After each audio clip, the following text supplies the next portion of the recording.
Welcome to Compassion India, magazine bulletin number 6. This week we feature Abhinav Bajpai, CEO, Chief Empowering Officer of Ubuntu Community Cafe in Kolkata. He talks about how he drew inspiration from the essence of the Ubuntu tribe in Africa. I am because you are. To establish a cafe in the city. Hello, everybody. Welcome to Compassion India Bulletin. Today, we feature Abhinav Bajpai, the Chief Empowering Officer of Ubuntu Community Cafe in Calcutta. Abhinav is also a vegan activist. And for those who do not know, the cafe Ubuntu Community is Calcutta's first zero waste, eco friendly vegan cafe. Welcome to the Bulletin, Abhinav. Thank you Ubuntu so much, Manzira. Thank you so much, Compassion India. Ubuntu is committed to feeding vegan food to underprivileged people who are struggling during the lockdown. Tell us more about your work, Abhinav. Thank you so much. So I'll first tell about my cafe. That's how all of this started. So I was always into environment related activism and even jobs.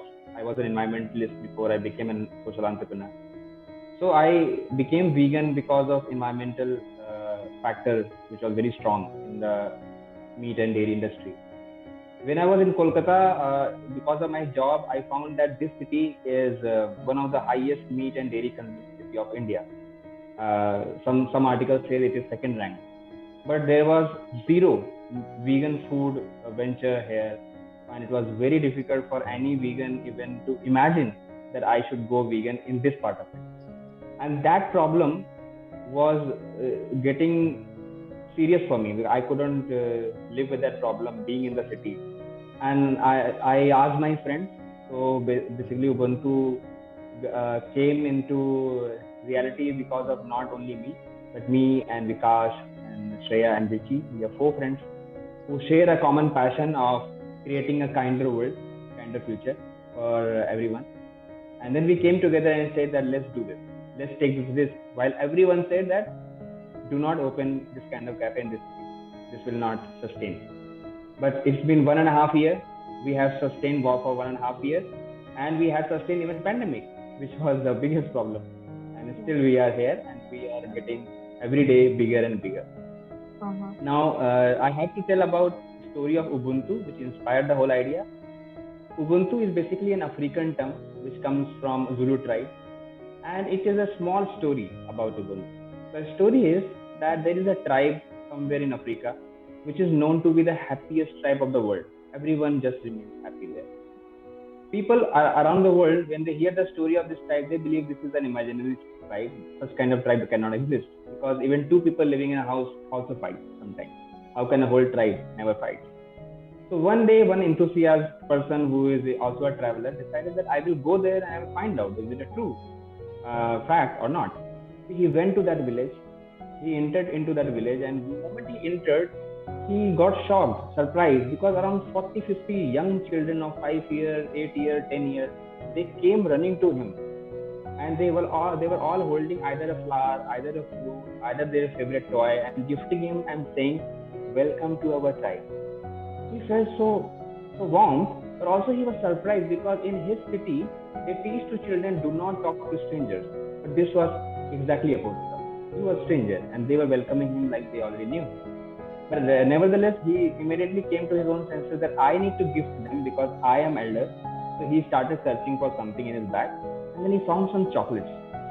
When he counted chocolates were not more than 20, 25, while children were 50 or 60. So immediately I came up with another idea that I will do a small game with them. I will play a game, and whoever will win will get the chocolate. In that way, children will also get entertained. So he told, let's play a small race. He kept the box of chocolate under a tree. He asked all the children to stand 100 meters away from the tree, and he told, I will count to 3. You all have to run at the same time, and the fastest of you will reach first will win the box of chocolate. Simple. And then he said, 1, 2, 3, run. No one ran. They all started walking, holding their hands together. They went to that tree, they sat in a circle, They opened the box and then they saw the chocolates are very less. So they opened the box and they started dividing chocolates in the format that everybody had it equal.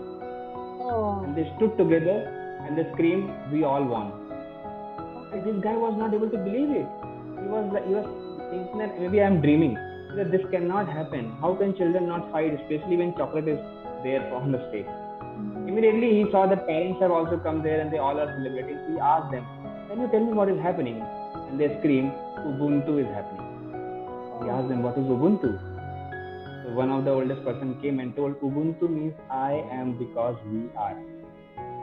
In our tribe, we live with this value. Whatever comes to us, happiness, sorrow, food, water, we divide it equally, fairly.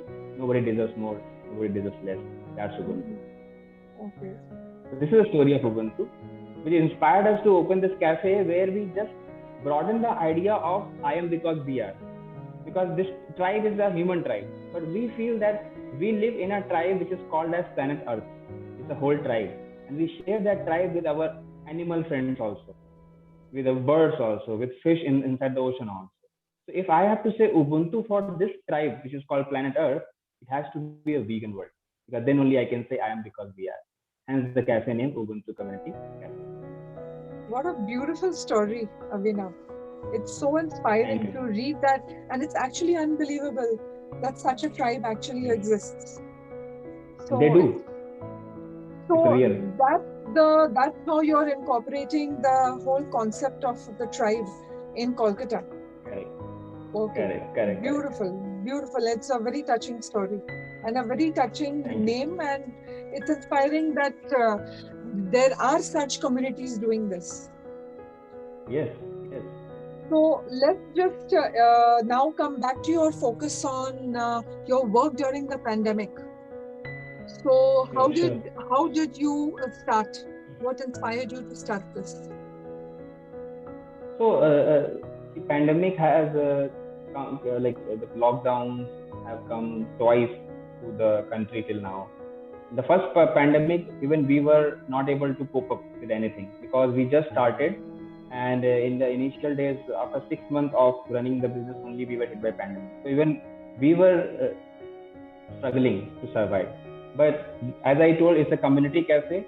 We were given so much of support by the local community of vegans and non-vegans also, because they just love the concept of Ubuntu from day one. That they started ordering from us. They started giving us that basic fuel so that we can get over with that pandemic. When this pandemic hit us again, second time, we were somehow more stable than last time. But we noticed that there are so many people who have lost their job. There's so many people who are COVID affected, and maybe everyone in the family is COVID affected, or the main person who was cooking is COVID affected, and they are not able to get proper food. And how will they recover if they are not getting proper food? So one of our friends, we were just discussing that something like this has happened already in Bangalore, because we were not able to understand is it possible, but Bangalore was already doing it. We got inspired by this campaign in Bangalore where people were cooking free food for the COVID affected families and underprivileged people who are not able to have their basic earnings. And that idea came. We started with just 20-30 meals in a day. We were giving to COVID affected families, and we were giving it to underprivileged families. But then we saw that people who were getting food from us, they started coming back to us saying that, "Thank you for helping us in that tough time. How can I support?" So they started giving us support and resources that can do it more. So we started getting community. So we made while we were delivering only in one part of Kolkata, because our cafe was there, we got a group of chefs, home chefs, all around the Kolkata, 20 chefs, and they told that we will cover whole city. So then we started delivering around 100 meals every day in the whole city to the COVID affected and underprivileged. And that has not stopped till now. Till now also we are delivering almost 100 meals to COVID affected or underprivileged, because COVID affected cases are less now. So from last of few weeks, we are giving more to underprivileged, but still the number is around 100. And it is happening with the help of underprivileged people. When we give to them, we have support of Robin Hood Army. Robin Hood Army was already very active in helping them, but they need somewhere the sources of where they can get food. So So we became their resources and we gave them the food. So they are our delivery partners for the underprivileged people.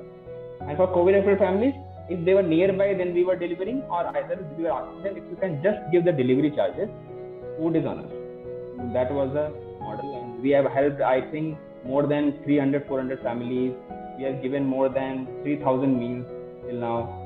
So 3,000, 4,000, I didn't even count because we were busy in doing the work. We are not prepared to count how many meals we are giving. But just as a figure, 3,000, 4,000 meals we have given. So can you elaborate what exactly does a meal comprise? So the meal, because as a person, I believe that vegan food is also healthy for you. It also helps you in recovery of any disease. It's just not that your stomach is gonna get filled, but also your body is gonna get good immunity also.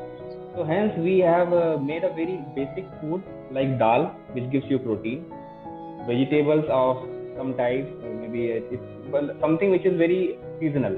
It can be gourd, it can be brinjal, it can be mix of some vegetables and rice and salad.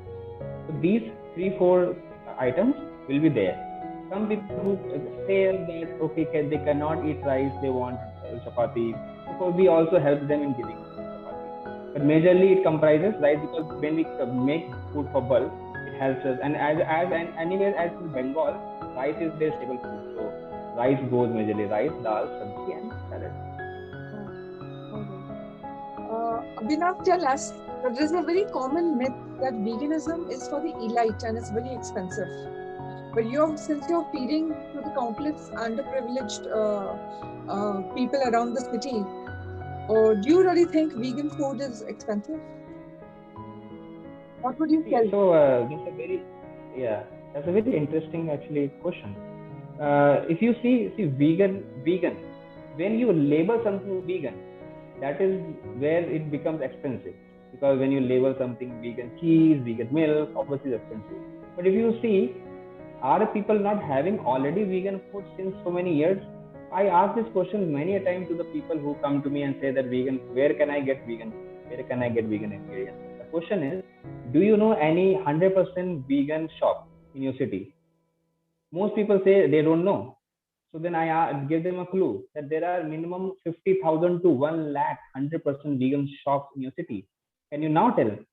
Some people tell, some people still fail. And the answer is all vegetable shops, all fruit shops, which are 100% vegan, are there in your city, everywhere. And they are 50,000 to 1 lakh. When you say non-vegan shops, which only sell animal products, they will be much lesser. And if you see that now, if you say that 1 kilo of potato or 1 kilo of dal versus 1 kilo of non-veg item, if you compare that, you will see that it is much cheaper. 1 kilo chicken can feed maybe 4 to 5 people. 1 kilo dal can feed 10 people.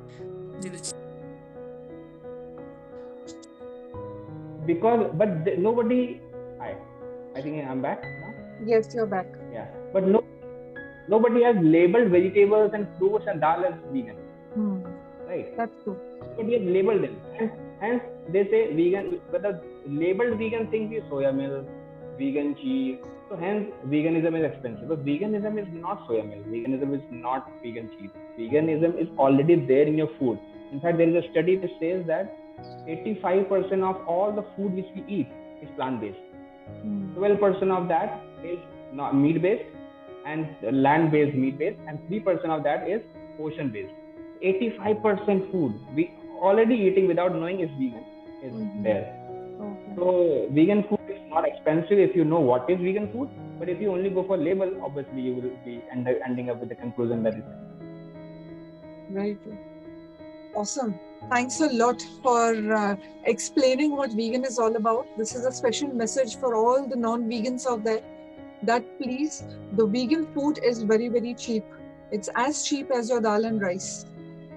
So please do not, thanks a lot, Abhinav, for clearing up this huge myth or this misunderstanding. So we have the last question to round up our talks, is that what is your vision for this year? For this year? Yes. So We are right now creating our brand Ubuntu, and we have also created few cloud kitchens so that we can reach more people through in their homes, because now people are preferring to stay at home, working from home, but they want good healthy food. So we have started opening cloud kitchens, and by end of this year we want to go to at least one more city or two more cities than Kolkata, so that we can take the message of Ubuntu also to other cities and help other people also taste the change, because future is plant based. So the faster you start eating it, consuming it, you will be well with the future.